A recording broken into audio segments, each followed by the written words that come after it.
আসসালামু আলাইকুম। আজকে একটা ইন্টারেস্টিং রিপোর্ট দেখলাম আজকের পত্রিকায়। শেখ হাসিনার পদত্যাগ নিয়ে যা বললেন মেয়ে পুতুল। তিনি খুব আক্ষেপ করেছেন এবং বলেছেন যে কঠিন সময়ে তিনি মায়ের পাশে থাকতে পারলেন না বলে তিনি ব্যথিত।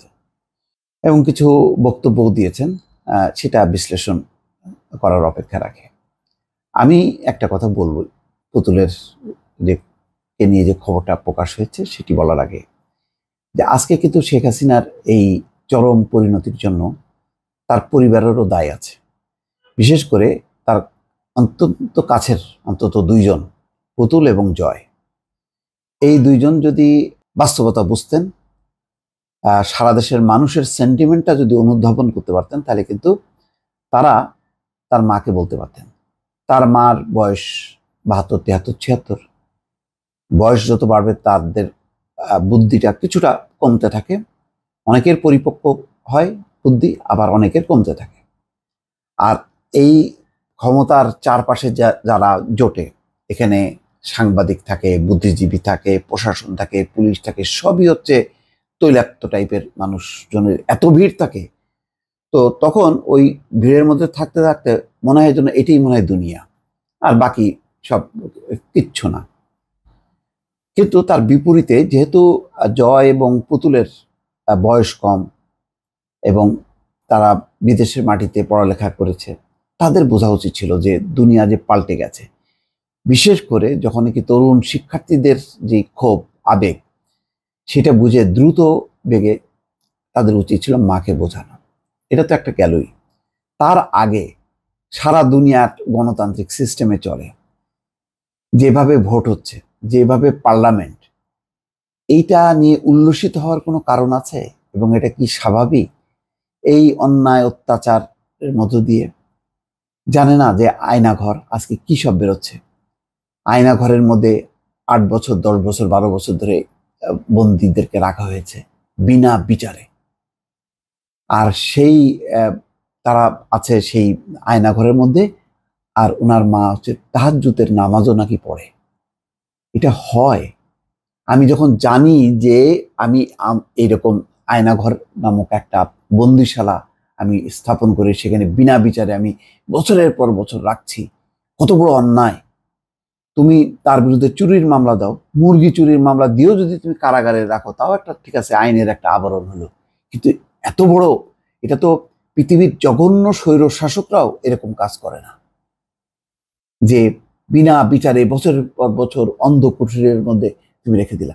এই বিষয়গুলি তো তার ছেলেমেয়েরা খোঁজ নেবে না যে প্রশাসনে কোথায় কি হচ্ছে? মা না হয় চাটুকারদের দ্বারা পরিবেষ্টিত, ক্ষমতা দ্বারা পরিবেষ্টিত, সে হয়তো অনেক কিছু জানে, আর জেনেও সেই মনে করে যে হ্যাঁ, এইভাবেই দমন করে, শত্রুকে দমন করে আমাকে ক্ষমতা থাকতে হবে। কিন্তু তার ছেলে মেয়ে, তাদের যে বিদেশি পড়াশোনা, তার কি মূল্য হলো? আজকে এই যে বিশ্ব স্বাস্থ্য সংস্থার একটা পদ নিয়ে যে দিল্লিতে তার মেয়ে পুতুল বসে আছে, এটাও তো তদবিরের ফল। এটা তো কোনো যোগ্যতা দিয়ে যে সে ওই পদে আছে তা তো না। এটা তো সবাই জানে যে ভারত কিভাবে দুতিয়ালি করে একটা জোগায় দিছে, যাতে মানে কোনো বিপদ হলে মা মেয়ের কাছে থাকতে পারে। কিন্তু আজকে মেয়ের কাছেও কিন্তু থাকতে পারেনি শেখ হাসিনা। ভারত এত বেশি উদ্বিগ্ন এই শেখ হাসিনার ব্যাপারে যে তাকে কোথায় রেখেছে সেটা তারা গণমাধ্যমে, পার্লামেন্টে কোথাও বলতে পারছে না। কারণ তারা জানে যে সেখানে সমালোচনা হবে, সেখানে ওখানকার ভারতের যেই গণতান্ত্রিক আমি মানুষ তারা ক্ষোভ বিক্ষোভ করবে। এখন ওই শেখ হাসিনাকে মধ্যপ্রাচ্যের দুবাই বা সৌদি আরবে পাঠানোর ব্যাপারে আরো ভারতই এখন দৌড়ঝাঁপ করছে, কেননা তারা তাদের দেশে বেশি দিন রাখতে গেলে বাংলাদেশের সাথে ভারতের সম্পর্ক অবনতি হবে, ভালো হবে না। এবং যখন কি ভারতের কাছে চাইবে, ফেরত চাইবে শেখ হাসিনাকে, যে অপরাধীকে গণহত্যার দায়ের এই খুনিকে ফেরত দাও, তখন কি বলবে?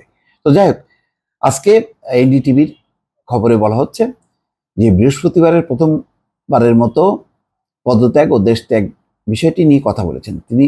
বলেন, আমার প্রাণের দেশ বাংলাদেশে প্রাণহানির ঘটনায় আমি ব্যথিত।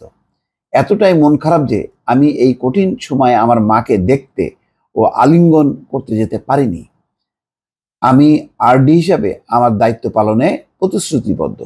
কেমনি? এখন বাংলাদেশ গভর্নমেন্ট বলবে যে নো, সে বাংলাদেশকে রিপ্রেজেন্ট করে না। কেন ইয়ে দেবে WHO? ইউনুসের একটা কথা বলে সাথে সাথে বের করে দিবে। ইউনুসের যে বিশ্বের কানেকশন সেটা টের পায়। তার মা কি সেই কোনো মর্যাদা দেয়?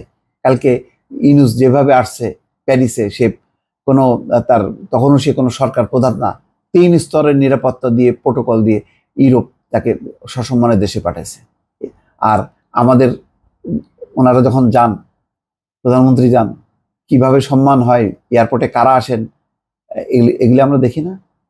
এক ইন্ডিয়া ছাড়া আর কোনো জায়গা, তাও তো ইন্ডিয়া যখন কেউ যায় তখন তো শেষের দিকে তো মানে ইন্ডিয়ার একজন প্রতিমন্ত্রী, উপমন্ত্রী এগুলি দিয়ে এয়ারপোর্টে পাঠায়, তাকে নিয়ে আসে। যাই হোক, ছাত্র জনতার ব্যাপক বিক্ষোভের মুখে বাংলাদেশের প্রধানমন্ত্রী পদ থেকে ক্ষমতাচ্যুত শেখ হাসিনা ভারতে আশ্রয় নিয়েছেন। তারপর অন্তর্বর্তীকালীন সরকারের, তার বিদায়ের পর অন্তর্বর্তীকালীন সরকারের প্রতিষ্ঠার ঘোষণা দেওয়া হয়েছে। যাক, এখন তিনি এই যে এত ব্যথিত, মাকে আলিঙ্গন করতে যেতে পারেনি, এই বিষয়গুলি একেবারেই মানে এই আবেগের কোনো মূল্য নেই। এই স্ট্যাটাস দিয়ে এই দায়িত্ব পালনটা যথেষ্ট ছিল না।